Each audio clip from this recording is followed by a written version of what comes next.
नमस्कार, लोकसंदेश न्यूज चॅनलमध्ये आपलं स्वागत आहे। पाहूयात आजची विशेष बातमी। काळीखान परिसराला पर्यटन स्थळ बनवण्याच्या दाव्याखाली उभारलेल्या लेझर लाईट शो आणि पाण्याच्या कारंजा प्रकल्पाने नागरिकांना प्रत्यक्षात जैविक धोक्याचा अनुभव देण्याची सोय करून दिल्याचा आरोप जिल्हा संघर्ष समितीने केला आहे।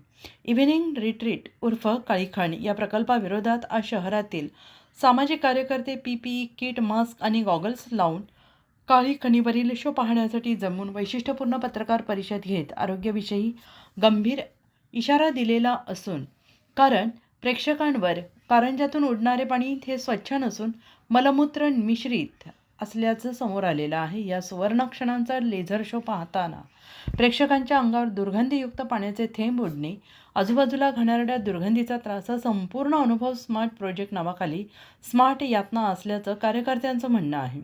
काळीखणीमधील मलमूत्र मिश्रित पाणी योग्य शुद्धीकरण प्रक्रियेशिवाय कारंजातून उंच उडवले जाते। यामुळे सूक्ष्म थेंब एरोसेल प्रेक्षकांच्या चेहऱ्यावर, कपड्यांवर, डोळ्यात, तोंडात जाण्याची शक्यता नाकारता येत नाही। यामुळे नागरिकांनी स्वतःचे आरोग्य जपण्यासाठी PPE kit, raincoat, mask, face shield घालूनच हा शो पाहण्याचा सल्ला त्यांनी दिला आहे। सामान्य पर्यटकांना आकर्षित करण्यासाठी संगीतमय कारंजे, लेझर लाईट आणि फूड कोर्ट असे स्वप्न दाखवले गेले। प्रत्यक्षात मात्र रोगकारक धोका असलेले जिवंत जीवजंतुयुक्त दुर्गंधीयुक्त कारंजे उभे केल्याचा आरोप संघर्ष समितीने केला आहे। तानाजी रुईकर यांनी म्हटलं आहे की या प्रकल्पाचा मुख्य प्रश्न फक्त तांत्रिक नाही तर नैतिक आहे। विशेषतः पाणी, आरोग्य आणि सार्वजनिक जागेशी संबंधित प्रकल्पात 3 मूलभूत कसोट्या असतात आणि त्याच या प्रकल्पामध्ये नाहीत।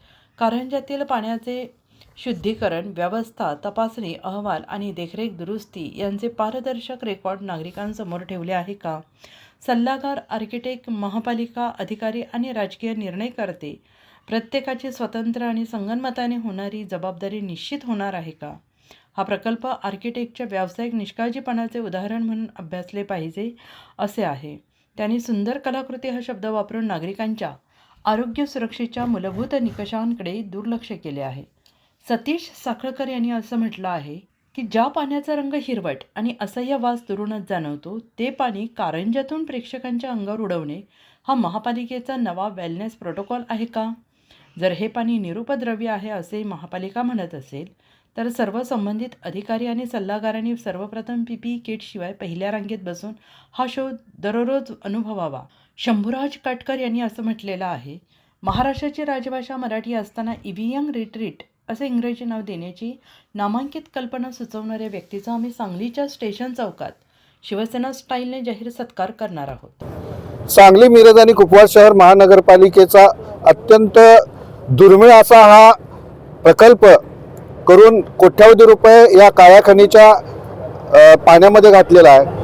वास्तविक आरोग्याच्या कोणत्याही प्रकारची सुविधा किंवा दक्षता न घेता या काळ्या खनीमधलं जे पाणी आहे ते इकोलायुक्त पाणी आहे, आरोग्यासाठी घातक आहे। अशा पद्धतीचे पाणी असताना देखील कोट्यावधी रुपयाचा निधी खर्च करून हा प्रकल्प उभा केलेला आहे।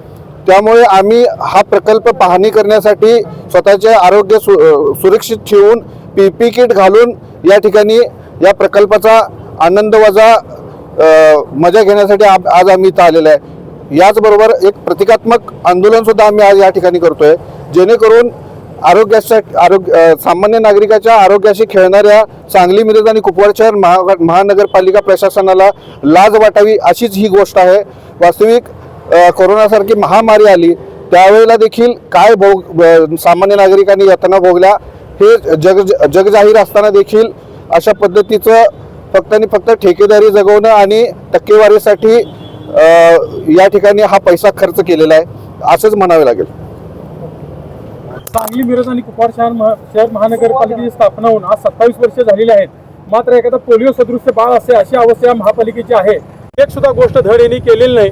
आज इथं सांगलीकरांना करमणुकीचं साधन नाही म्हणून आम्हाला आनंद वाटला काहीतरी केलं असेल, मात्र इथं आल्यावर पाण्यातले तरंगत्याचे पदार्थ, आता मी तेच रिपीट करणार नाही, मात्र दुर्गंधयुक्त पाणी नागरिकांच्या अंगावर सोडून आरोग्याशी खेळण्याचा प्रकार आहे।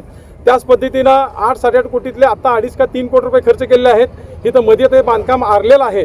तसेच ह्या ठिकाणी येणारा जो रस्ता आहे त्या रस्त्यावर 30 लाख रुपये खर्च करून पेव्हिंग ब्लॉक बसवू नका म्हणून आम्ही टेंडर निघाल्यावर पत्र दिलं, मात्र रस्ता अरुंद करण्यासाठी व वाहतूक जाम करण्यासाठी त्यांनी पेव्हिंग ब्लॉकचा घाट घातलेला आहे। तसेच नकाशावर DP मध्ये सदर रस्ता 18 मीटरचा आहे, मात्र जगात एकमेव महापालिका आणि प्रशासन आहे की त्यानं हा 18 मीटरचा रस्ता आता मापं टाकल्यावर काही ठिकाणी 13 मीटर तर काही ठिकाणी 14 मीटर आहे. तसेच महापालिकेनं भीमगर्जना करून सांगली मिरज कॉर्पोरेशन महानगरपालिकेतले अतिक्रमण काढताना आम्ही पण स्वागत केलं, खरोखर अतिक्रमण असेल तर काढा.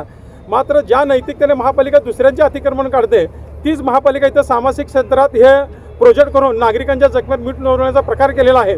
तसेच गेल्या 3 वर्षापासून प्रशासक राजवटीमध्ये महापालिकेच्या आणि नागरिकांच्या पैशावर दरोडा घालण्यापलीकडे ह्या प्रशासनाने काही केलं नाही.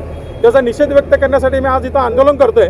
यातून सुद्धा प्रशासनाने बोध नाही घेतला तर ह्यापेक्षा तीव्र आंदोलन आम्ही मोठ्या प्रमाणात करणार आहोत. आज कशा पद्धतीने निषेध केला? आज आम्ही ह्या ठिकाणी हे दुर्गंधयुक्त पाणी नागरिकांच्या अंगावर उडत असल्यामुळे आरोग्य जपून व निषेध व्यक्त करण्यासाठी आम्ही PPE किट घालून फेस मास्क शील्ड घालून इथं प्रतिमग्न आंदोलन करत आहोत. केंद्र सरकारने नाकारलेला हा काळ्या खनिजचा शुद्धीकरणाचा प्रोजेक्टच्या नावाखाली जो काही 8.5 ते 9 कोटी रुपये खर्च करून लोकांच्या पैशाची नासधूस केलेली आहे, यामध्ये गटाराचं पाणी या नाल्यामध्ये प्रभाग क्रमांक 10, 9, 11 या भागातील सोडलेलं आहे. आणि हेच पाणी ज्या वेळेला हा प्रोजेक्ट चालू होतो, ज्या वेळेला हा शो चालू होतो त्यावेळेला या शोमधलं पाणी जे आहे ते लोकांच्या तोंडावर उडतंय, अंगावर उडतंय. आत्ता जरी आपण पाहिलं तर बसण्याची जी आसन व्यवस्था आहे त्यावर पाणी आहे, लोकांच्या अंगावर हे पाणी घाण उडतंय. त्याचबरोबर या सांगली शहरात, या महाराष्ट्रातल्या सांगली जिल्ह्यातल्या ह्या शहरामध्ये या प्रोजेक्टला जे नाव आहे ते मराठी द्यायला पाहिजे होतं, ते रिट्रीट म्हणून नाव दिलेलं आहे. याचाही आम्ही निषेध करतोय. मराठी भाषा संवर्धनासाठी राज्य पातळीवर, देश पातळीवर महाराष्ट्र शासन राबतंय. हा सगळा प्रकार जर आपण पाहिला तर लोकांच्या आरोग्याशी खेळण्याचा प्रकार आहे. लोकांचं आरोग्य धोक्यात येऊ नये म्हणून ह्यासाठी जी दक्षता महापालिकेने घ्यायला पाहिजे होती ती कुठलीही घेतलेली नाही आहे. तुम्हाला आता त्या जर तलावात तुम्ही बघितलं तर तुम्हाला मॅन-मेड बलून दिसतील, दारूच्या बाटल्या दिसतील, तेलाच्या बाटल्या दिसतील, गटारातून वाहून आलेलं मल मिश्रित पाणी, हे हिरवगार झालेलं पाणी लोकांच्या अंगातोंडावर, खांद्यावर खेळतंय. लोकांच्या आरोग्याला आणि जीविताला धोका निर्माण झालेला आहे. अशा परिस्थितीत सुद्धा महापालिका प्रशासन यामध्ये 20 रुपयाचं तिकीट लावून लोकांच्या मनोरंजनासाठी हा केलाय म्हणून कुठलीही दक्षता न घेता, आरोग्याची तजवीज न करता महापालिकेनं लोकांचं आयुष्य धोक्यात घातले. हे आंदोलन करण्यामागचा हेतूच आहे की महापालिका, प्रत्येक गोष्टीला महापालिका, टेंडर बांधकाम विभागाने काढायचं आहे ते यांत्रिक विभागामार्फत काढले. स्वच्छता करायची आहे, ह्या पाण्यातला PG कमी करून त्याचा ऑक्सिजन वाढवण्यासाठीचा हा प्रोजेक्ट होता.